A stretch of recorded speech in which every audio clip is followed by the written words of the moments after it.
we've seen it before. In these two groups, they stay in those groups through 2 turns. Then they break for the pole on the finishing straight. Once again, top 3 finishers in each of these 2 heats automatically qualifying through to tomorrow's final.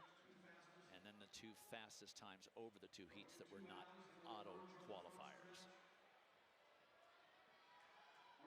Sanu Jallow-Lockhart really likes to go to the front. You saw her take off and then really start to settle in and get comfortable. Michaela Page in a great position right there as well. And in talking with Coach Johnson at Arkansas about Sanu Jallow-Lockhart, especially this season with the way that she's running, he said she's really putting together better race strategy. And that goes back to the fact she ran cross country in the fall. So she's really displayed great depth and strength across the events throughout the indoor track season.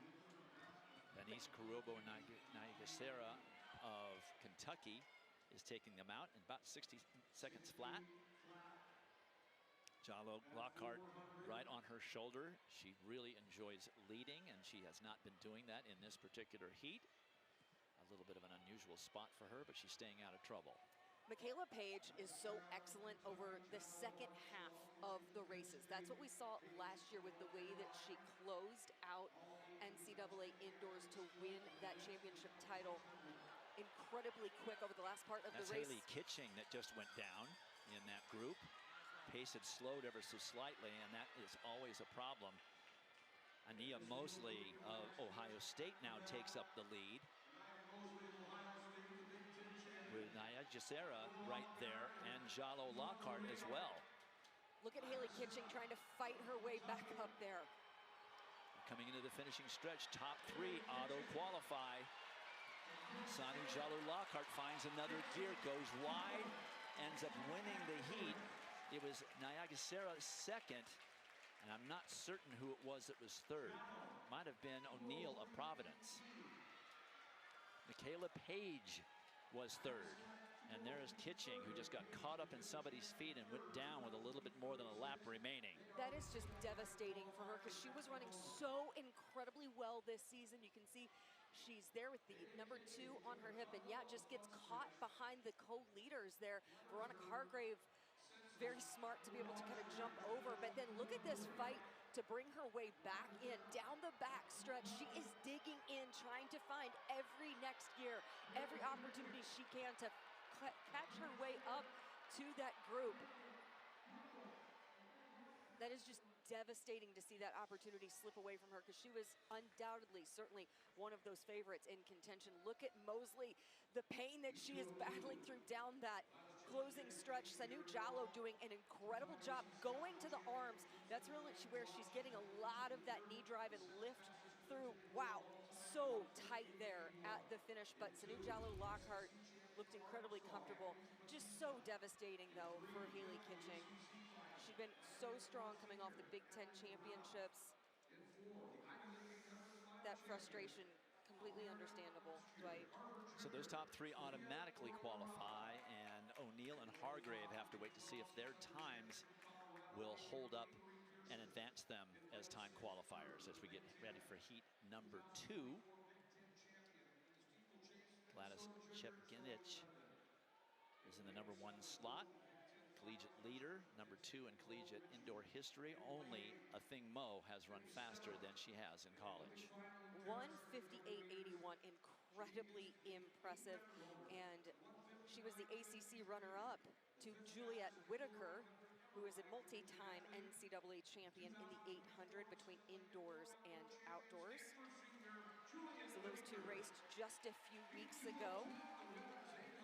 Whitaker also holds the NCAA indoor meet record, and her sister Bella, who finished her collegiate career here at Arkansas, still training here at Arkansas, so she is among those in the crowd rooting on her sister.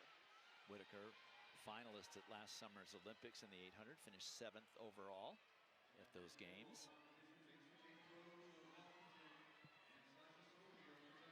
Stanford has been incredible in this event, but because of the success of Juliet Whitaker as well as Roisin Willis. So this is between indoor and outdoor championships, certainly been an incredibly strong event for the Cardinal. Whitaker aggressively going to the front, but Chepginich gets there first. Keep your eyes on the athlete in position 3 as well. She just saw her teammate advance. That is Annalise Batista, who ran a career best at the SEC Championships to win her first conference 800-meter title. So she's been in phenomenal form coming into championship season. It's a very aggressive first lap by Chepengedich. Whitaker right there matching her. Backed off a little bit on this second go round to 59.4, still faster than heat number 1. Whitaker now getting on Chepengedich's right shoulder going into this back stretch. Keep your eyes on Harvard's Sophia Gorierin, has the all-black uniform there. She has that 4 sticker on her hip. She's been incredibly tough this indoor season as well. I would expect her to make some big moves and get into that top 3, the collegiate record holder over the 1,000-meter distance. Whitaker seemingly happy to just match Chepengedich, run a little bit further distance, but stay out of trouble. This is the bell lap. Remember that the top 3 finishers automatically qualify to tomorrow's final. Chepengedich has had the lead from the start. Second fastest ever collegian indoors in this event. It's going to be a fight for those top 3 spots. Chepengedich is clear. Whitaker still holding on to second. And was that Batista on the inside for Arkansas getting that 3rd spot? Yes. And this heat went faster than the first heat, I should say. So Gorierin of Harvard will get through on time, as will Zoe Zundin, both under the fourth finishing time in the last heat. When you run sub 159, you can make 2:01.5 look that easy. She was in complete control this entire race.